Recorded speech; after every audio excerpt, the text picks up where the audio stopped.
Assalamualaikum warahmatullahi wabarakatuh. Kali ini saya, Nima Ashifa, akan jelaskan kepada Anda bagaimana sih kelemahan wanita manja di hadapan pria. Ya, ternyata wanita manja itu memiliki beberapa kelemahan di mata seorang pria. Di antaranya yang pertama adalah wanita manja itu dianggap sebagai wanita yang boros. Kenapa bisa? Karena seorang pria itu beranggapan ketika ada cewek manja, dia biasanya kan nggak mandiri ya, sehingga apa-apa bergantung pada si laki-laki.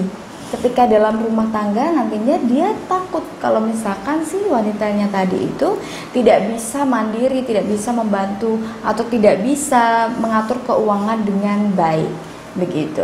Nah, kemudian yang kedua adalah wanita yang manja itu biasanya merepotkan.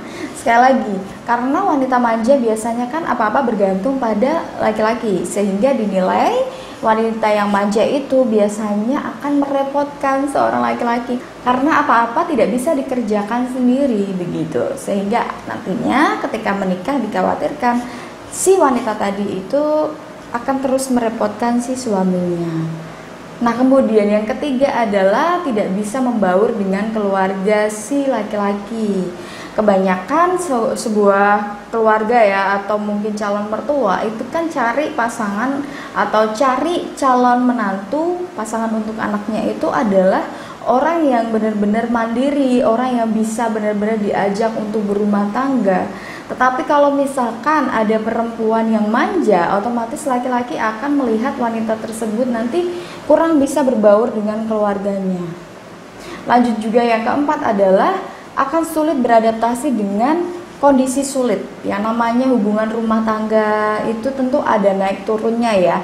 Apalagi rezeki. Yang namanya rezeki itu kita tidak bisa menebak. Bisa saja ketika Anda menikah rezekinya besar, begitu banyak, tetapi lambat laun rezekinya biasa-biasa saja. Karena memang ada masa sulit, ada masa senang gitu ya, ada masa lancar, ada masa sepi. Begitu juga dalam rumah tangga ini. Maka dari itu wanita manja di hadapan pria itu dinilai tidak bisa atau sulit beradaptasi ketika ada masa sulit dalam rumah tangganya. Dan bagi Anda rekan cinta ya, kalau misalkan Anda mungkin adalah seorang wanita yang manja, maka mulai dari sekarang Anda harus bisa belajar untuk lebih mandiri lagi.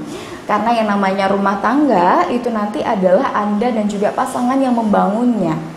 Kalau misalkan apa-apa telepon emak, apa-apa dibantuin sama suami atau orang tua, apa-apa ngeluh ke orang tua, orang lain ya, itu justru akan membuat rumah tangga Anda terseok-seok. Karena faktanya banyak sekali rekan cinta yang dulunya itu dimanja ya, di rumahnya seperti princess ya, dia apa-apa disediakan.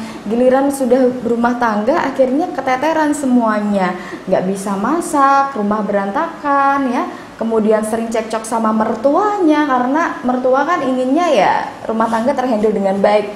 Tetapi karena dia udah kebiasa hidup enak ya, manja, tidak bisa melakukan rutinitas sehari-hari dengan baik sebagai seorang ibu rumah tangga, akhirnya itu tadi akan keteteran nantinya. Maka dari itu perlu untuk disiapkan dari sekarang ya, karena ternyata wanita manja itu di hadapan pria ada keempat kelemahan tadi.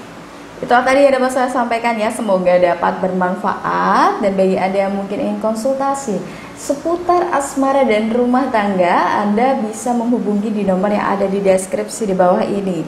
Dan rekan cinta yang ingin melakukan terapi asmara juga silahkan Anda bisa mengunjungi situs resmi saya di www.motivatorcinta.com untuk melihat beberapa jenis terapi asmara yang saya sediakan. Di antaranya seperti terapi inner beauty, kemudian terapi kecemburuan, terapi untuk trauma, dan masih banyak lagi. Terus saksikan video-video saya hanya di YouTube channel pribadi saya, Nikmah Ashifa. Wujudkan bahagia dengan cinta. Wassalamualaikum warahmatullahi wabarakatuh.